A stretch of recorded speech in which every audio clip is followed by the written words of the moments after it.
Hi there everyone, it's Lydia here with you today, and today I'll be sharing with you a card mixing two of my favourite things, florals and gold foiling. So I'm going to start off with this set here called Floral Frame, and I'm taking this large and beautiful floral image. I'm adding this onto my card where I want it to be, and I'm using a misty tool with this, and it will become clear why I'm using this later on. So I'm just adding that to my misty, and I'm going to ink it up using the blush crisp ink. I am actually stamping onto some Moonrock card, and I'll be using this for my base as well. It's such a beautiful card, and I just love the beautiful texture in it. So I'm stamping this down. I have missed a little bit at the top here, these little buds. So I'm just going to ink this up again. So I'm so happy I'm using my misty so I can get it exactly where I want it. I'm using a light ink, so when I do my colouring, it won't show through. So I'm just colouring my images now. For my rose, I'm going to be using R14, R22, R20 and R00. I start by colouring the base of my petal with the darkest colour, then move through the colours till I get to the lightest at the tip. You can take more time with this and go from the lightest to darkest and then darkest to lightest, but I'm a bit impatient, so I tend to do it this way. I'll just add a little bit of music so you can see me go through the flower now.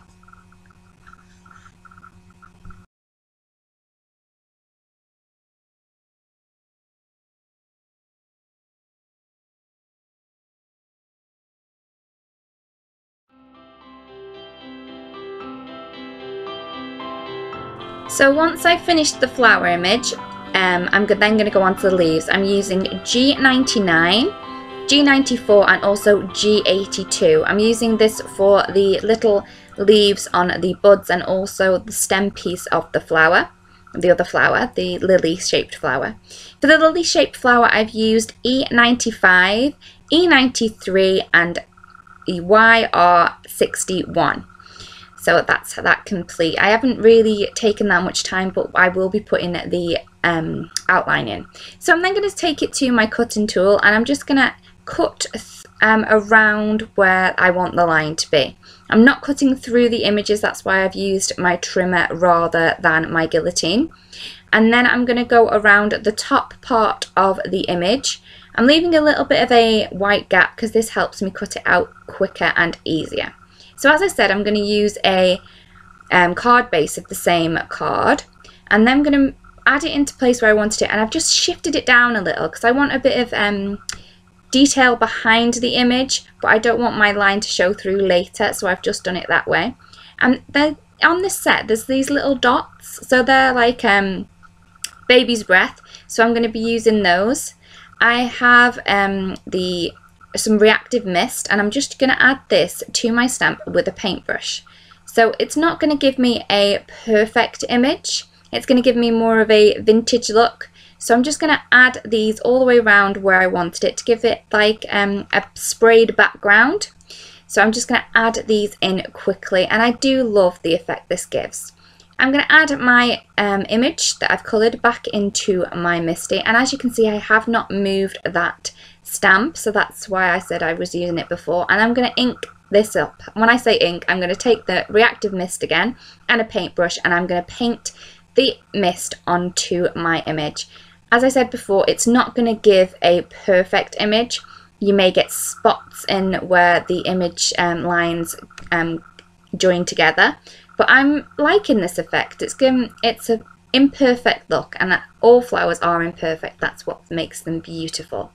So I've ran this through my ink machine on number 3, and I've added some gold foil to the tops, and look at that. It's such a beautiful shine. I wish you could see this in real life because it does hit, the light hits it so beautifully. And then I've just added that one. As you can see, there's some larger dots where the image lines meet, but I really like that effect, so I'm not going to worry too much about it. At this point I decided I want more of a line behind the image to make it pop a little more.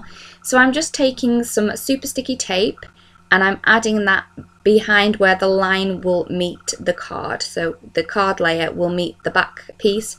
I'm just adding a line behind that. I've taken the waist from the bits that I did, the little dots from before, so it's not going to go to waste. I'm just going to add this on top of the super sticky tape and burnish it down. You could use your nail, a finger, whatever you have to hand. I just had this embossing tool and I find that it really helps the foil stick to that adhesive. So as you can see, I really think that that image pops a little bit more with that gold strip behind it. I'm taking the Celebrate stamp set from Altenew. I love this cute little set, and this Celebrate, I just think it worked really well where I wanted to place it. I do love how you can, with the Misty, you can place your stamp before committing it to ink. So I'm using some Stays On ink. I'm using this because I'm going over some foil, and I do really want the sentiment to pop over the foil and not get lost behind it. So I've stamped it up 3 times, and there I have my sentiment complete. I've just added some foam tape behind this card layer and I'm popping it on to my card base, and there is my card complete. I really hope you've liked this card today and how to use your stamps in a different way, maybe with some foil. So thank you so much for watching, and I really hope you have a beautiful day.